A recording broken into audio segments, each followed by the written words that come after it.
Welcome to the Living Loud and Proud podcast, brought to you by Disability Pride, Pennsylvania. If you need a link to the transcript for this episode, please visit our accessible website at www.disabilitypridepa.org/podcast. And now, here is your host.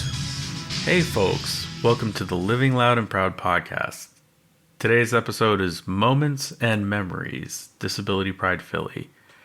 I'm your host, Phill Rosen. I've been thinking about what's been going on in the Disability Pride Pennsylvania universe for the last month or so, and it has been Disability Pride season. It starts off every year with Disability Pride Harrisburg for us, and it's been about a month or so since that, and we're about to go into our big celebration here in Philly, down on the Parkway on the 13th. And I was thinking, wouldn't it be perfect to have on some people who've been involved with Disability Pride Pennsylvania in various roles, various planning stages for Disability Pride Philly events over the years. So I decided to sit down and have a chat with our board president, Izzy Kaufman, and friend of the show, Ray DECA Horton, both separately. And, we had a great time. I asked them a little bit about what they've done over the years, how it's changed over the years, highlights, all that good stuff. But to just kind of give a little bit of an introduction to Disability Pride Philly real quick. We have been doing it for about 14 years now. I believe the first one was planned in 2012, was thrown in 2012 by Alan Holdsworth. He organized it. And this was at the National Constitution Center down on Arch Street, about a block away from Independence Mall. And if I recall correctly, the first celebration coincided with the unveiling of Justin Dart's wheelchair being put on display at the National Constitution Center that year. So it was part, celebration and part, protest and part unveiling of an exhibit at the National Constitution Center that is a big part of disability history. We've talked about him on the podcast before, and I'm sure we'll talk about him again at some point. But Justin Dart was integral to the disability rights movement and advancing big legislation like the Americans with Disabilities Act in the 1990s. So over the years, Disability Pride has evolved from being this really kind of very small gathering to something that's a little bit bigger. Now we have an event that we block off the Parkway, 2 blocks of it, and have a parade from City Hall down to where we do everything. And there's been a lot of interesting little iterations throughout the years. We back in 2020 and 2021, we had to go virtual because of COVID. And that was a really interesting year too. So without further ado, let me introduce my interview with Izzy Kaufman. I'm here with Disability Pride Pennsylvania Board President Izzy Kaufman. Izzy's been involved with Disability Pride Pennsylvania for the last 10 or so years, helping plan Disability Pride celebrations, volunteering at events, and helping with making decisions on the board of directors. Izzy, how's it going today? It's going great. Oh, that's excellent to hear. It's great to have you on. How long have you been going to and involved with Disability Pride celebrations in Philly? I know I said 10 years or so that you've been involved in actually planning, but is there a little bit earlier or? Yeah, I attended an event as part of a grad school class on disability, and I met Clark Matthews there, and he showed me, he was like, you should go to this event. And our professor was like, yeah, let's do it. Let's all go and join the event. And it was at Independence Edge Studio. And yeah, I wonder if this was like 2015, I think, when it was. But it was at Independence Edge Studio on Market Street. And that was my first like experience at Disability Pride, and I was still walking on crutches at the time, so I was like on my crutches hobbling around, and normally I feel like really kind of uncomfortable in new spaces with my crutches, but it happened to be just a place where I could be myself, and I realized pretty quickly that like this was a place to celebrate disability and who we are as disabled people and just come together. And that studio was amazing, and it had so much awesome artwork, and I was just like taking it all in. And I remember meeting Vicky very briefly, and she gave me a job to sign people in for the event. So that was like my first kind of entry into volunteering for Disability Pride. So that was a lot of fun. And I remember watching performances by Gooch and The Motion and Anami, and I can't remember who else was there. Anami, that's Anami Fatale? Yes. There we go. And yeah, so seeing like performances, and I remember eating some hoagie, some of a giant hoagie was great. It was really great. And I got to meet people there who became friends later on in my time in Philly. So yeah, that was my first like real entrance into Disability Pride, but I was simply a attendee for a few years. I don't think I was just attending and enjoying it, and not really kind of volunteering for a few years, but I started to work with Disabled in Action on a project called Disability Equality in Education. And that project, we ended up kind of partnering with Disability Pride to do a few different things. And so I ended up being invited to one of the planning committee meetings. And this was like 9 years ago. I don't even remember exactly. My memory's a little bit hazy, so take this with a grain of salt. But well, you're talking about your own experience, so yeah, we really shouldn't be taking it with a grain of salt. But I got invited to go to a planning committee meeting in City Hall in Philly, and it felt so important and exciting for me, just like professionally, but also personally. And I was sitting around a table with a bunch of other people who were representing different organizations, and Vicky was there leading the meeting, and I just remember thinking like, wow, this is so cool. Like we're really getting together to make this happen. And I remember there were times where like we were deciding on what themes Disability Pride was going to focus on. And what anniversaries were going to happen at the time.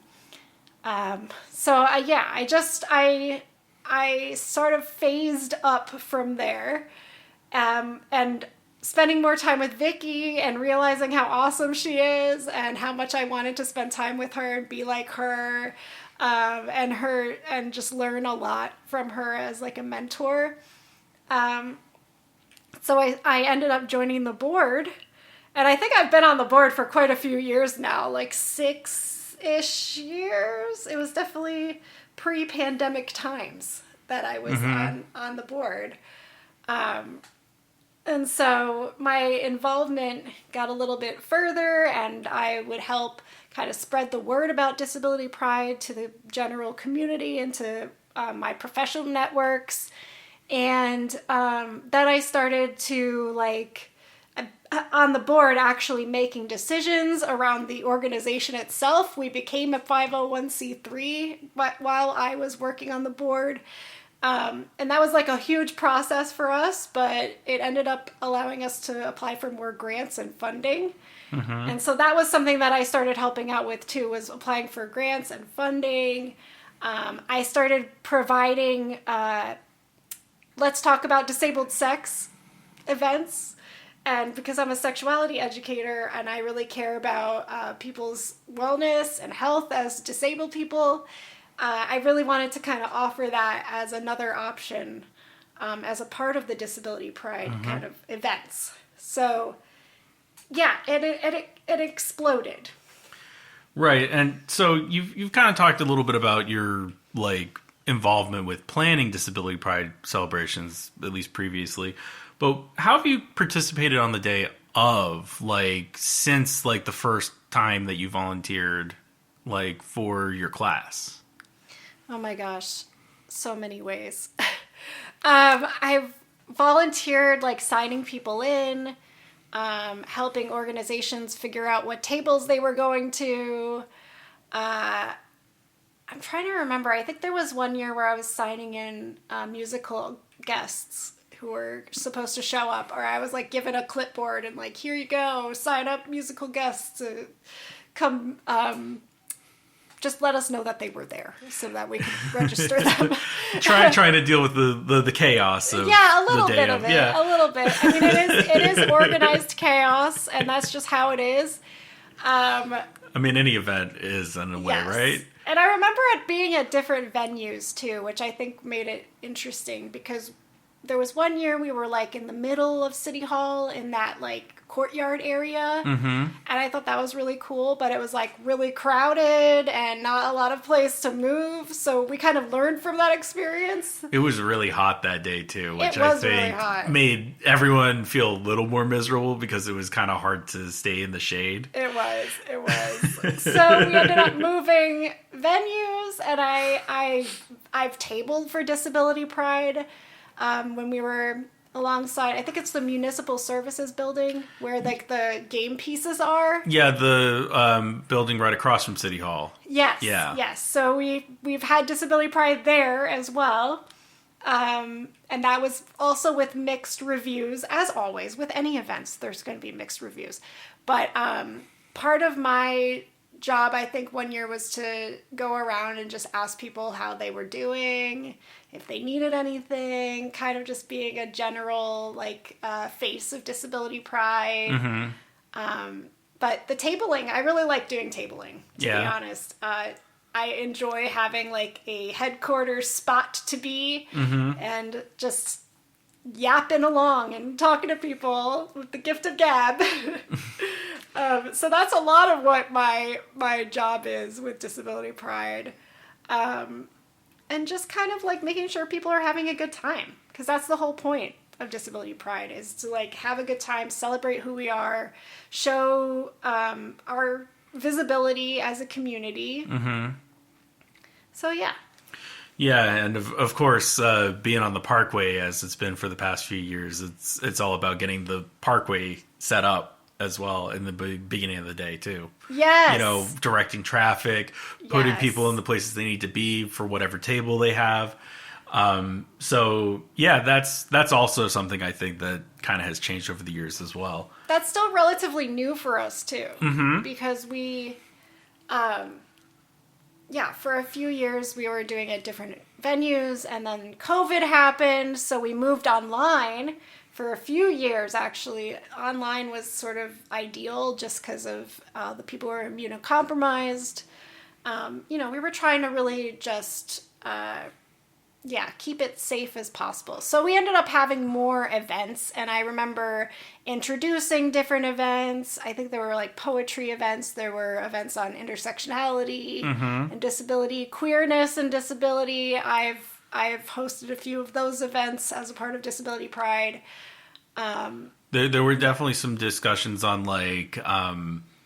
healthcare and the state of it and how it affects the disability community, as well as housing trusts and funds and whatever as well.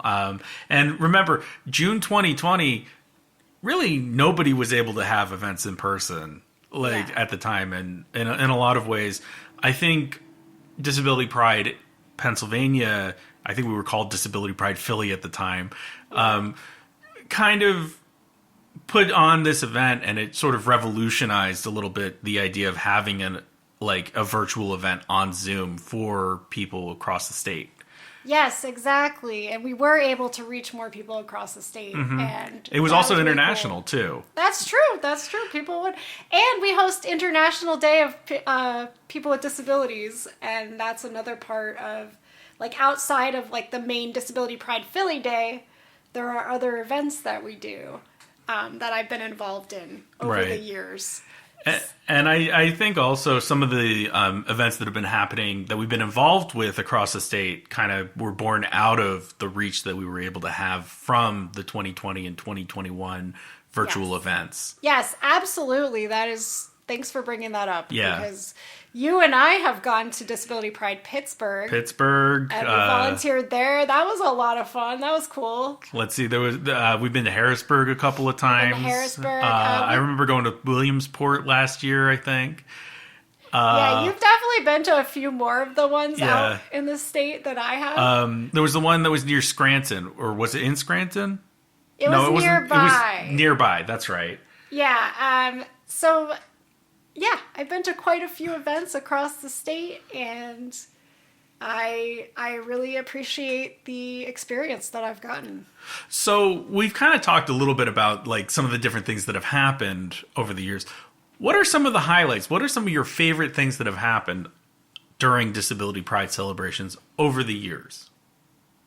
So many things. Performances by certain bands. I remember, I think his name was Ryan Gilfillian. Ryan Gilfillian, yes. So good. So good. And I just remember, like, he was riffing off the cuff at one point and just kind of improvising and singing, and I just was like, yeah, our community is real talented. Yeah, it was learning, Michael McDonald's song, like, live on stage while performing, which was really impressive. And, like, Black Cat Habitat, we've had them on quite a few times, like, different artists.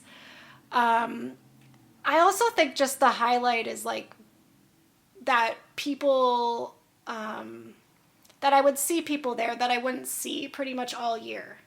So it'd be like an event where I'd be like, oh my God, how are you doing? Like, we'd just reconnect at this event because there's transportation to it. It's like, you know, a lot of people save up their energy so that they can actually come to Disability Pride Philly.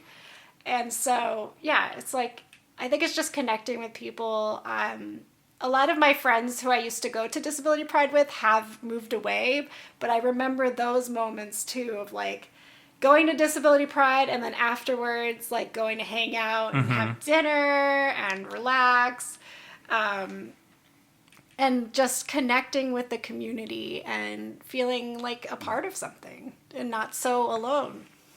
So would you say that's part of the magic of these Disability Pride celebrations is kind of the social connection that it helps to foster within the community?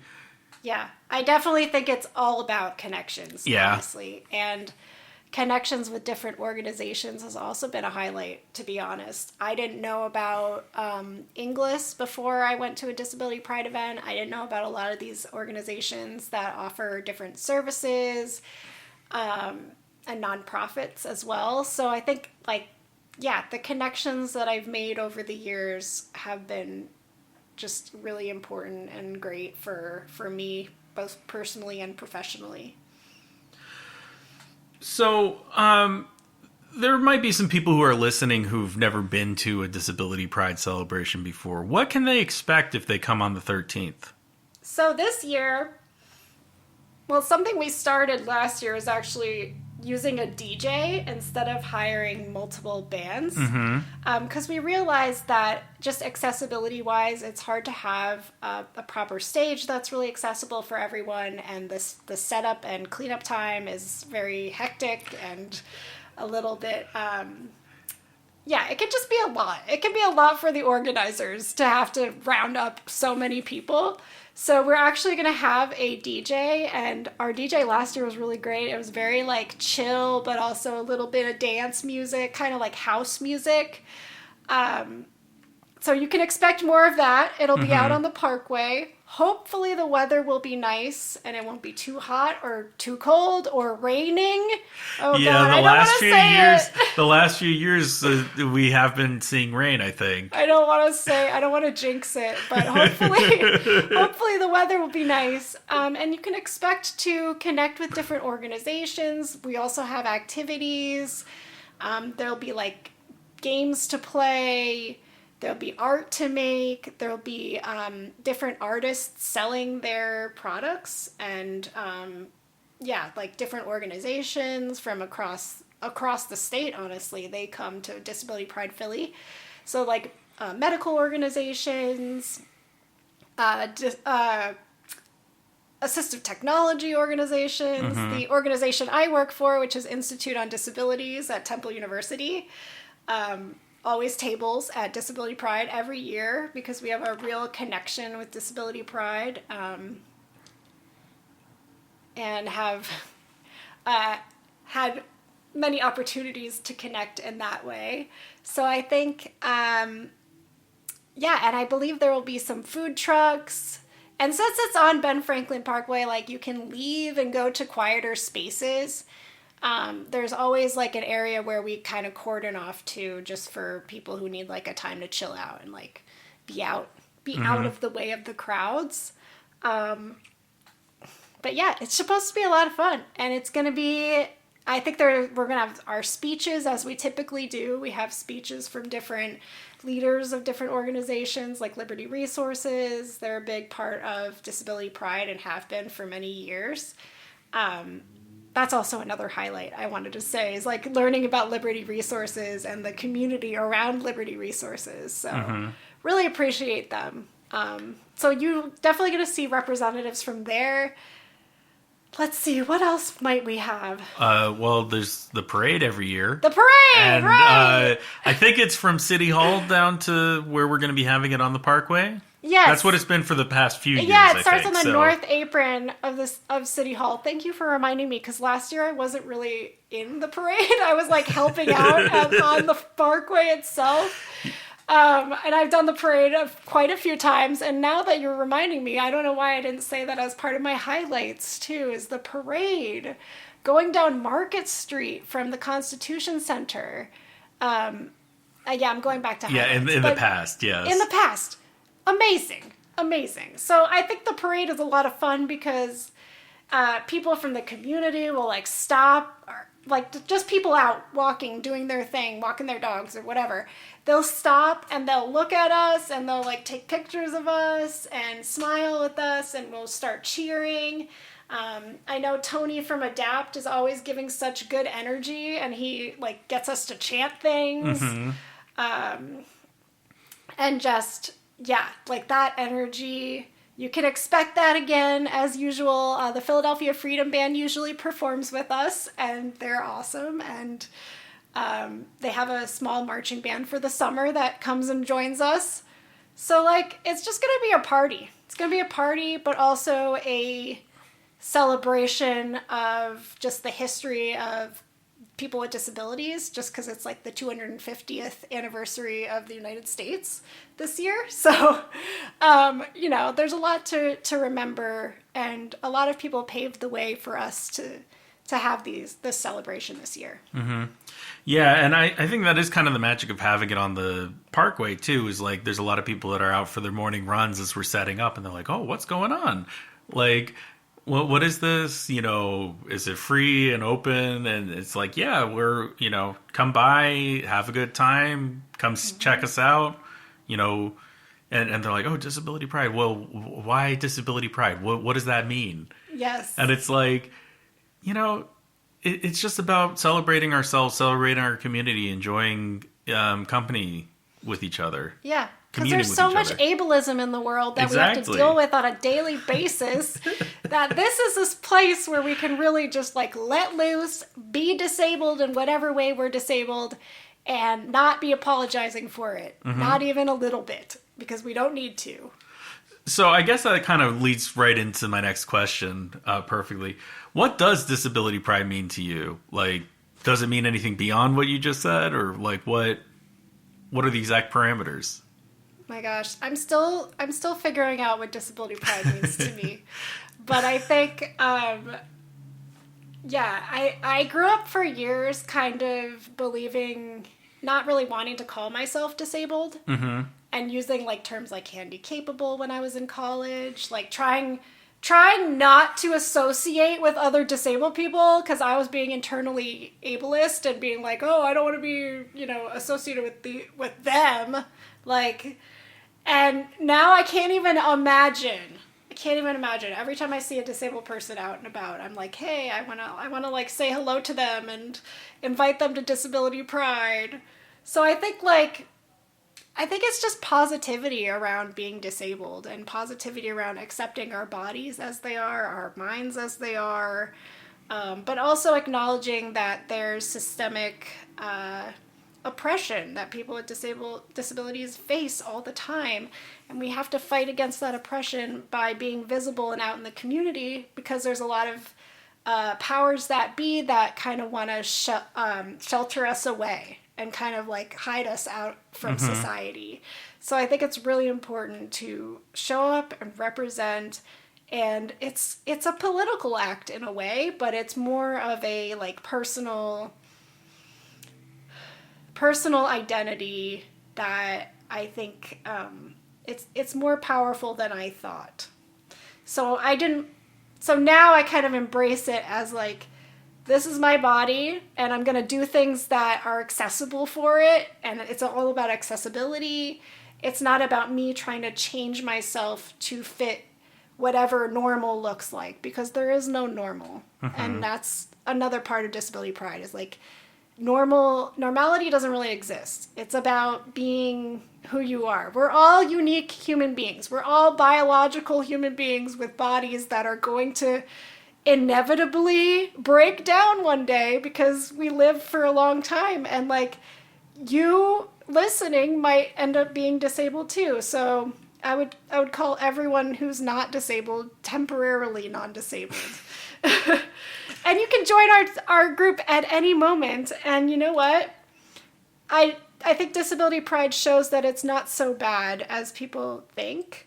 And we're a lot stronger because we have to work through obstacles creatively. And obstacles could be like attitudinal obstacles, but also just physical barrier obstacles that I'm always working against all the time. Something sidewalks. Something, yes. Yes. Also, like, public transportation. I think, I remember some people who join Disability Pride events every year were in, like, the first protests for accessible transportation here in Philly.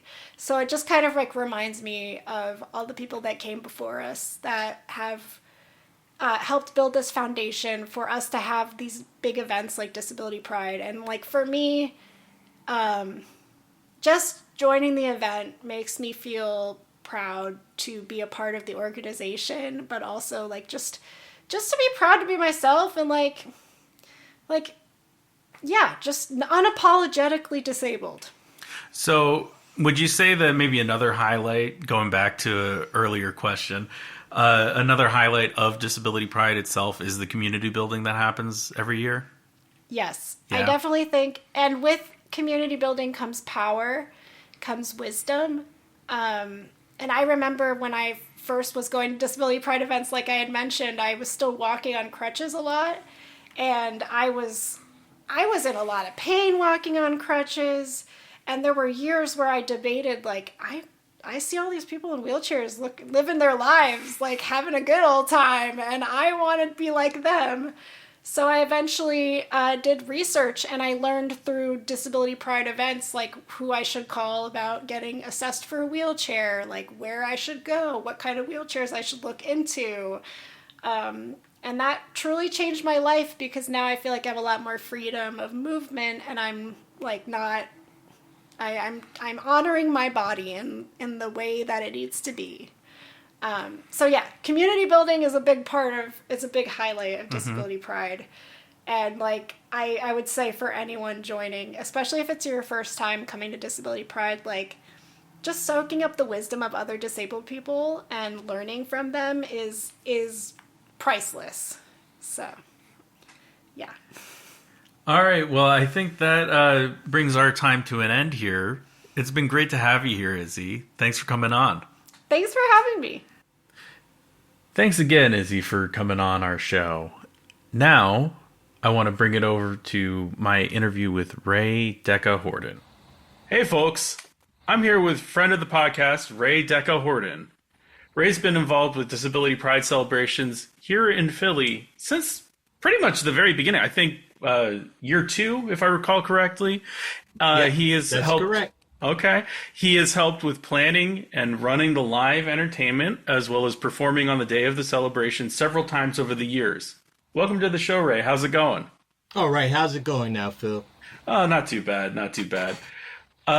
So, yeah, you said since the second year. So what's that mean? Like 13 years now? Wow. Has it been that long? I think it would be, right? Wow, when get my age, time flies. I think, the 10-year anniversary was 2022, if I remember correctly. It was the first one we came back to doing it in person after the pandemic. Oh, wow. Yeah, I suppose so. I mean, who knows? Maybe I'll get some angry messages from people being like, you're wrong. You're going too far. But I think it's been 14 years. No, I mean, that does sound about right. Yeah. I just never ever thought about that. Yeah. So, what was going on in your life when you started getting involved at first with Disability Pride celebrations? Like, how did you come to be? I'm pretty sure there had only been one celebration under their belt, the committee, by the time I was introduced to it.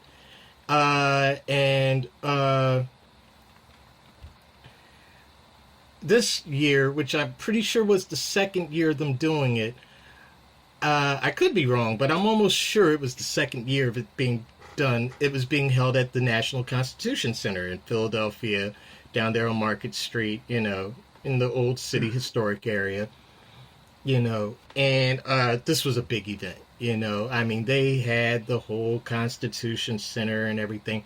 And at that time, I had just got involved with Liberty Resources, and they sponsored an art studio that was being ran by my good buddy Rick Burkhart. And the gentleman who was running Disability Pride started it and was running it. Everybody, his stage name is Johnny Crescendo. Real name is Alan Holdsworth. Mm-hmm. He's a musician also, so I guess you understand why he had to choose a stage name, since his real name was already taken by another famous English guitarist. Johnny had approached Rick and I and asked us if we could help out, with activities and, other things, with this here celebration that was being done at the Constitution Center. So, we, the art studio, we, had a huge table set up at the very, front of the main staging and event area inside the Constitution Center. So we had, artwork that was done by people with, all various disabilities that we chose to display on the table, prints, arts and craft, sculptures, and like on the second floor, that's where they would have the ceremonies and the live performances. Now, like I said, I wasn't there for the first one, but this was a perfect formula for having live performances being done, by people with disabilities or people who were close to the disabled community, or an amalgam of both, and it was amazing. It was really amazing. It's so funny because, like, before the actual event, we got to, take tours of the Constitution Center, got to be close with the staff, and the executives there, So there was quite a few times where, we came over there, just the art studio, you know, and they took us on tours of the place, told us all about it. So I was already psyched. And to be honest, I got even more psyched the day of because it was really amazing. The energy, the smiles, it was just great. It was an amazing thing. And to be honest, at that time I was like, it can't get any better than this. But it actually had, over the years, Well, I mean, things that start out real small tend to grow. That's what they often do. The thing is, it's funny because compared to like events that we had after, the following ones, yes, maybe the one at the National Constitution Center could have been considered small, but to me it was an extravagant thing because there was so many people that came to visit. It was during the summer, so it was already a tourist attraction, the National Constitution Center. But it was just all about the event of Disability Pride that day. Right. And was this before or after Justin Dart's wheelchair was put on display in the National Constitution Center? Do you remember? It was that, I think it was that year. Oh, it was that year. So it was like kind of to help celebrate and commemorate it as part of the whole thing. That's even cooler to me. I mean, yeah. And if I remember correctly, that was the same. Yeah, that definitely was that year. Okay. So yeah, there was that big part of the celebration. I wound up missing most of the commemoration because, we were so busy setting stuff up, and I could only see parts of it because of where we were located at. But yeah, boy, I hate getting old. Yeah, it was that same, I'm pretty sure it was that same year. Okay. So anyways, what are some of the things that you've done with regards to planning and participating on the day of the celebration, like in the years since your first year coming? Well, after that first year, myself and the members of the art studio were always the extra bodies and volunteers for the help set up and dismantle.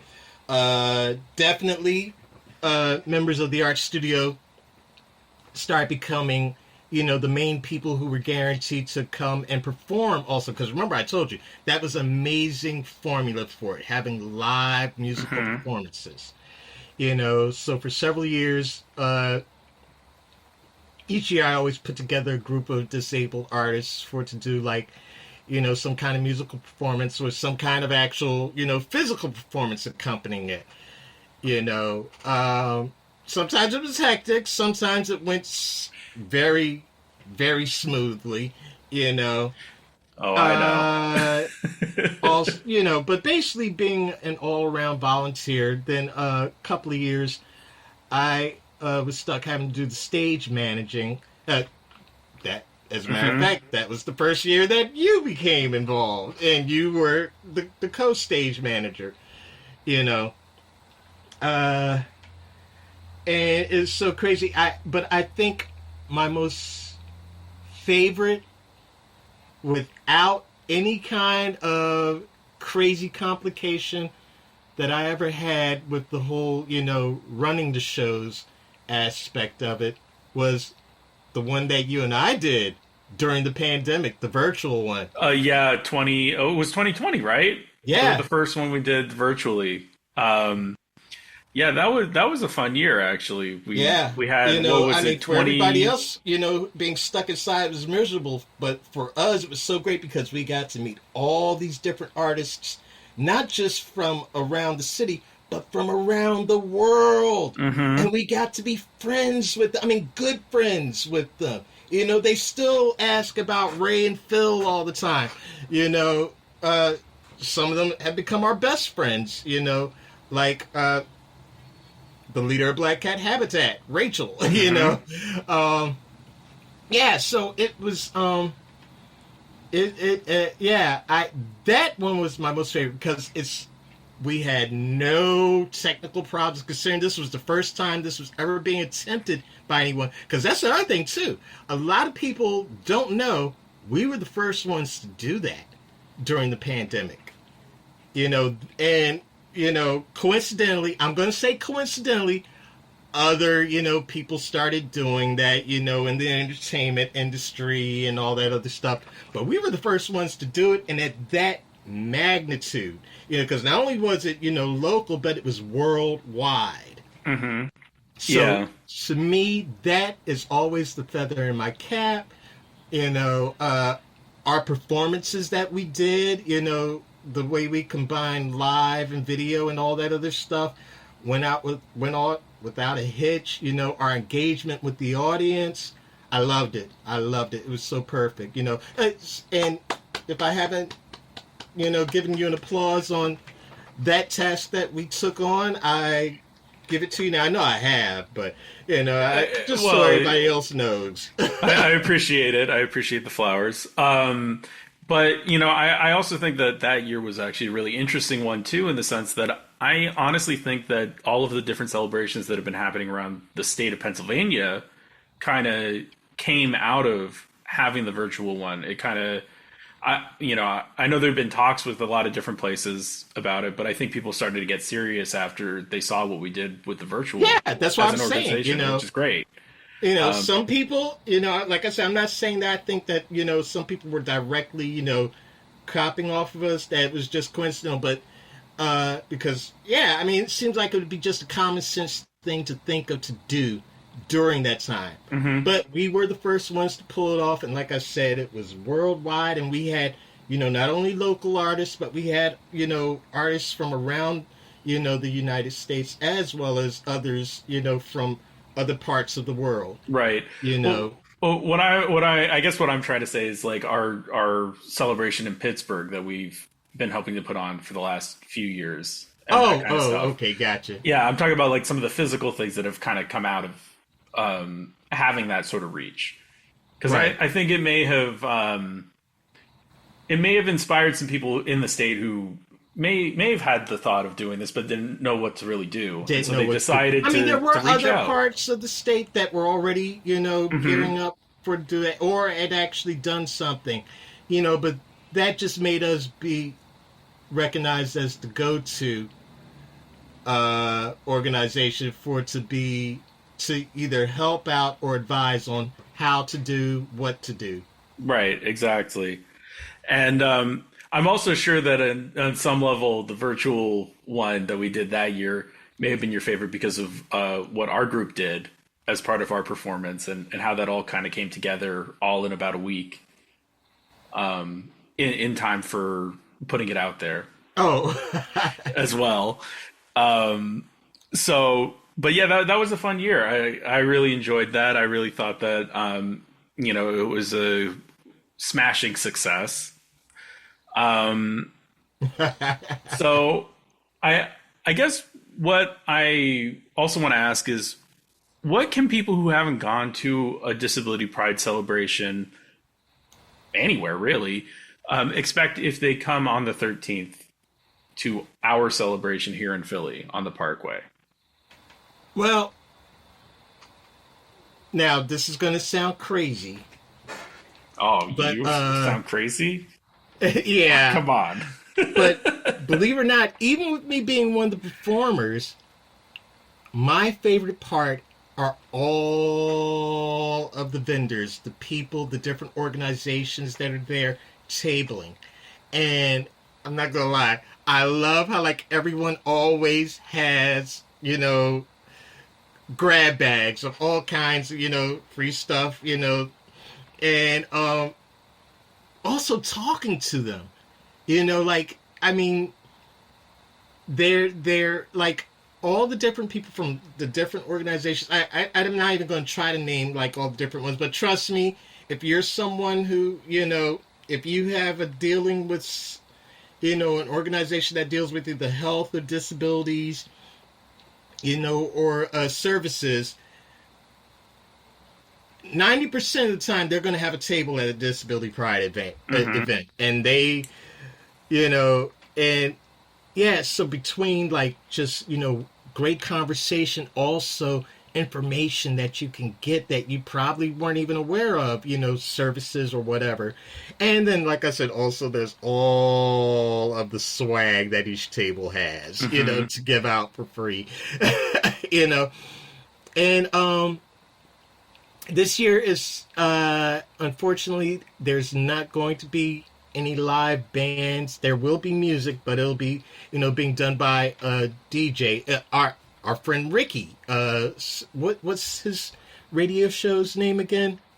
Silver Connection. Okay, yeah. Is that the right name? I think so. It's on the public access, right? Yeah, Ricky will be this year, DJing, so that'll still be exciting because Ricky is an amazing DJ and personality, But I always loved the live band aspect, especially in the early years. I mean, we had some energetic, folks doing stuff, like Anami Fatal, and oh god, I can't think of their name right now. Group of young guys. I can't believe I can't think of their name right now. But anyway, I mean, it was just amazing. It was really just amazing. And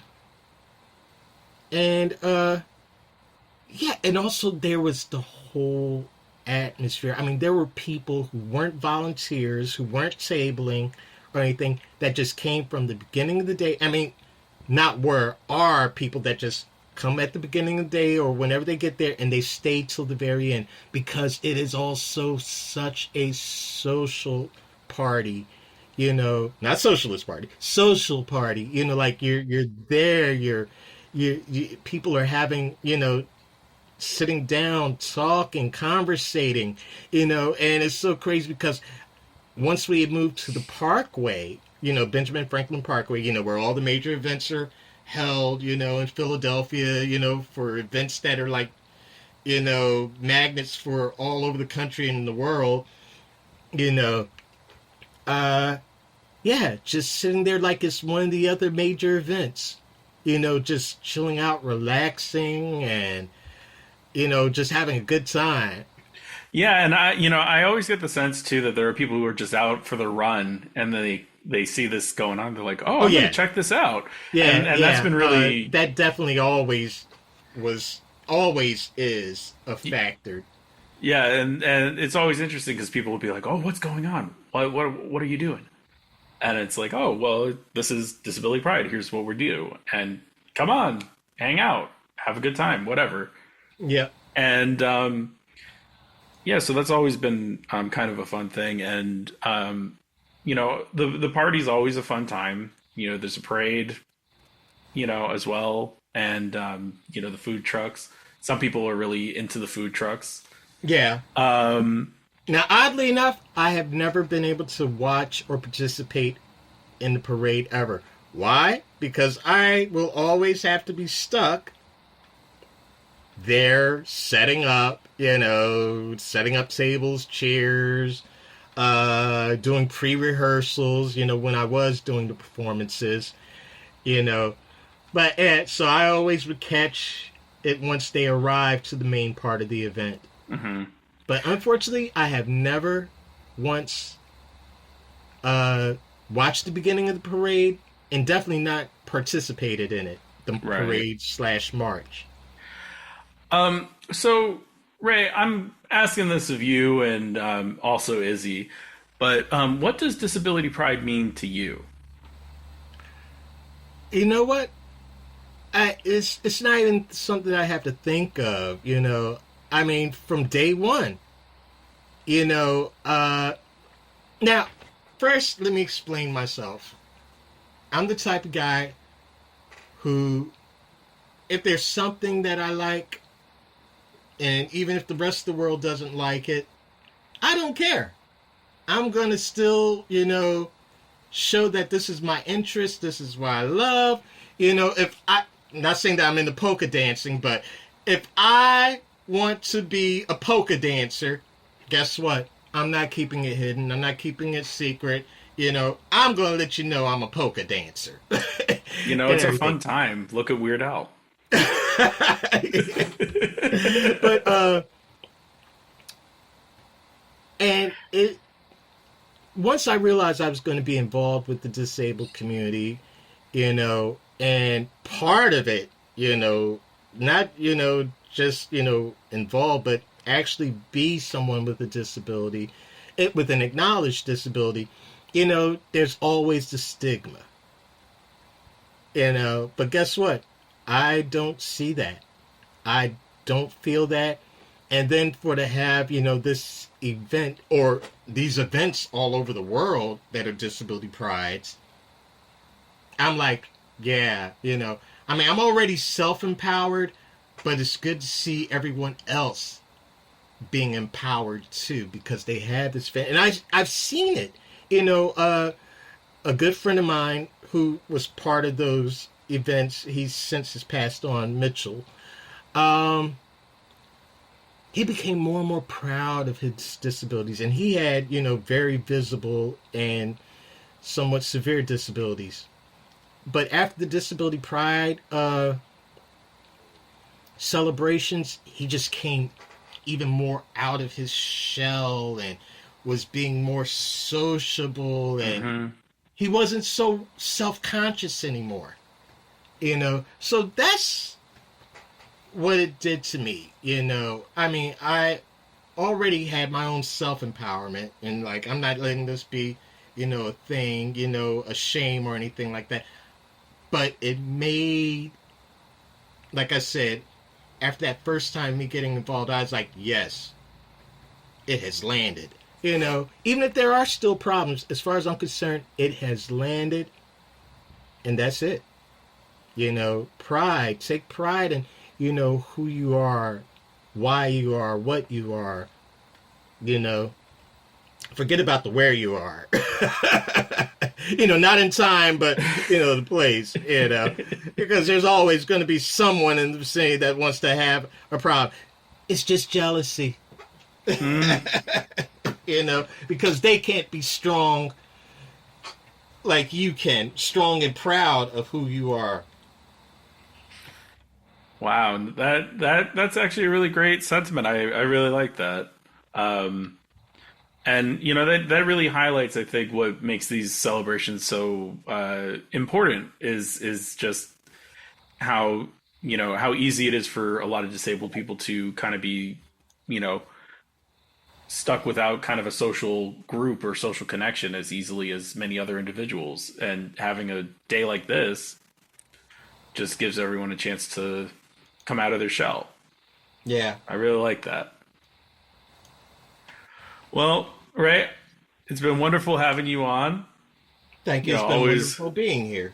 Always love to have you on. And, maybe at some point in the future, we'll have another episode where we're just chatting again. But of course. And, thanks for coming on. Thank you for having me. All right. All righty, Phil. Thanks again, Ray, for coming on the show. It was wonderful to have you.